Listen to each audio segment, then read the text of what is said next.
One of our Wyopreps playoff games of the week this week takes us to Class 4A, and it's obviously like all 4A games in the first round, a rematch of the regular season, but a good one is fifth-ranked Thunder Basin on the road at fourth-ranked Cheyenne Central, and those are actually their seeds as well. And visiting with Thunder Basin head coach Trent Pakula. And Trent, been a little bit since I saw you and talked with you in Gillette. Tell me, how do you feel about your team coming into the playoffs right now? I feel good, other than the fact that we just went to Natrona last Friday, and Natrona had a lot to do with how we played, but just went out and laid an egg. We just did not play well. Natrona's a very good football team.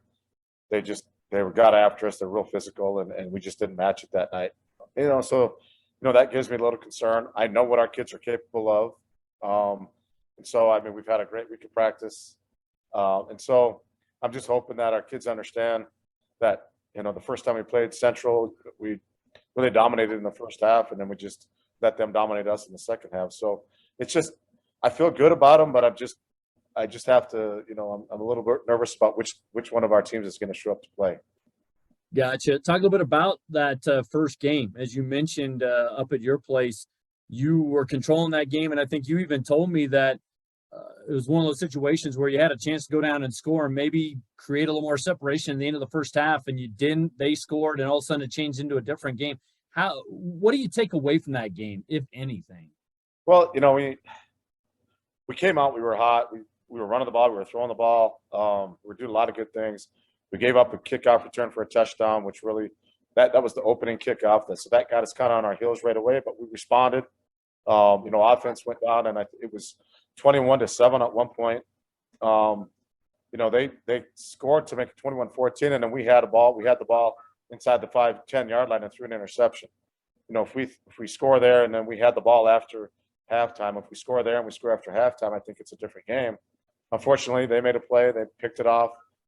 They scored. They came out in the second half, and we put a nice drive together that first drive, but we couldn't get any points out of it. And then they scored, and for some reason our kids just kind of took the wind out of their sails, and they controlled the clock the rest of the game.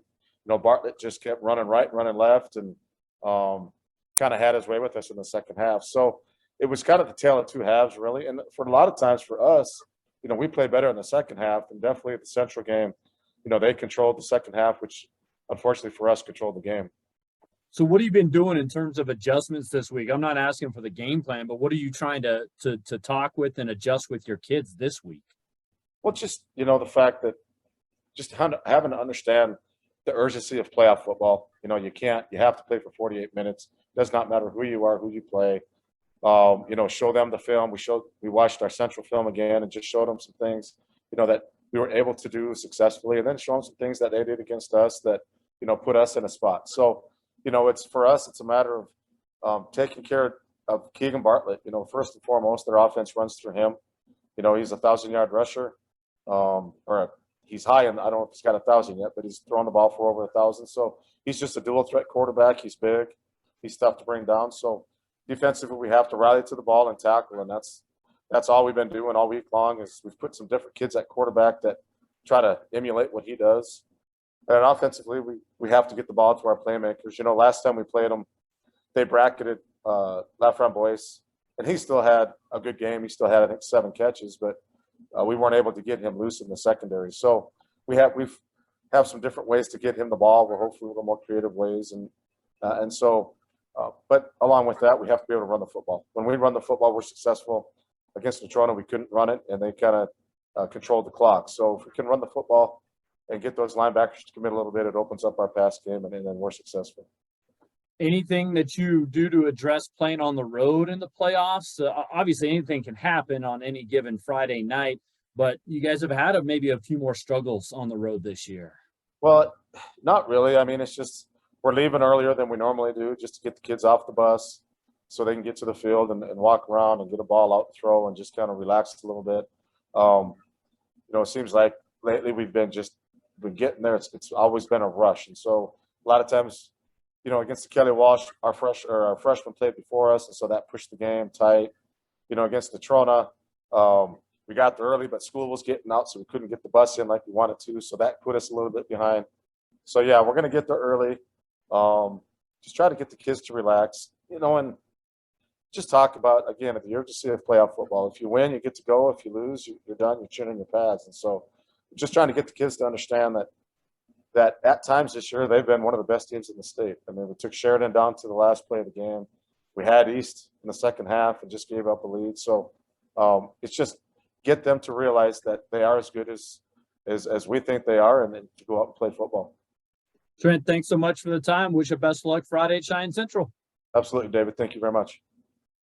We continue the conversation as we chat about one of our 4A playoff games of the week, and it is Cheyenne Central hosting Thunder Basin, visiting with Indians head coach Mike Apodaca. And Mike, first of all, I'm going to start with just kind of a basic, generic question. How do you feel about your squad as you get ready to start the playoffs here? I feel really good. A really good feeling to have right now. I think we're starting to find ourselves. The kids have a lot of energy, and it's really a fun place to be as a coach when you see it kind of all coming together. And I think they're in good place. Think back to the win at Thunder Basin. I think that might have been one of the surprises of the season, maybe not to you and your team, but maybe to others outside your program. What happened that night, and do you take anything away from that game as you get ready to rematch against the Bolts? Yeah, for sure. I agree with you. I think that was kind of a turning point in the season. I felt like we had a chance to have a good team, but it was a young team, and you're going to have to find a way to beat a good team at some point if you want to have any success in the playoffs. And, we were close with Sheridan at the point, and we were close with Natrona, and we kind of had a grind there, 3 out of the top 4 or 5 teams we played in the first 4 weeks. And you know what? We hung in there. That was the thing I would say the most. And we've done that with the other 2 teams. And that's kind of what this group has showed us, some resiliency. And we hung in there, and we were down by 2 scores at half, and, made a couple of plays after the half, and just got some momentum. And then our kids started believing. So, and I think that feeling has kind of carried them, the remainder of this season too. So when you look at Trent Pakula's squad, what are you kind of seeing right now as you get ready for this playoff game? I just think they're, like always, such a dangerous group. They, stats don't lie, if they're not leading, they're right 1 or 2 in just offensive production. And they've got so many weapons. Number 4 is he's as talented as you're going to see at receiver anywhere, honestly. 3, they're just so long and athletic, and just got to do, and they find great ways to get him the football. And number 6 is a powerful, strong kid. The quarterback, they're just good. I could just list them, and obviously they're always a physical team. And so you see a ton of explosiveness offensively, and then defensively, they're going to hit you in the mouth and, try to stop that run. And so, yeah, we know we got our hands full, but this is good playoff football, especially you get that 4 or 5 seed, and it's probably what that game is meant to be. At least you get them at home this time. And I'm not asking for your game plan here, Mike, but what are some of the keys for you guys Friday night, do you think? It's probably not much different than anybody in the state at any level. We've got to be able to run the football. And I think we've done a really good job of that all year, but really the last month in general. I think we've really found our identity there. And we were kind of playing around with different guys, and we're able to get that under control. You got to take care of the football. With an explosive offense like that, you give them extra opportunities, you're going to find yourself on the other side real fast. And defensively, we got to slow them down. You're not going to stop it, but one thing this group has done a really good job of is keeping people out of the end zone. And that's ultimately what it is. And we've given up a share of big plays here and there, but generally we keep them out of the end zone. And if we can do that, I think it should be a really good competitive game. Well, Mike, that's all I need from you real quick. I appreciate the brief time and wish you best of luck Friday against Thunder Basin. Thanks always, David. Take care.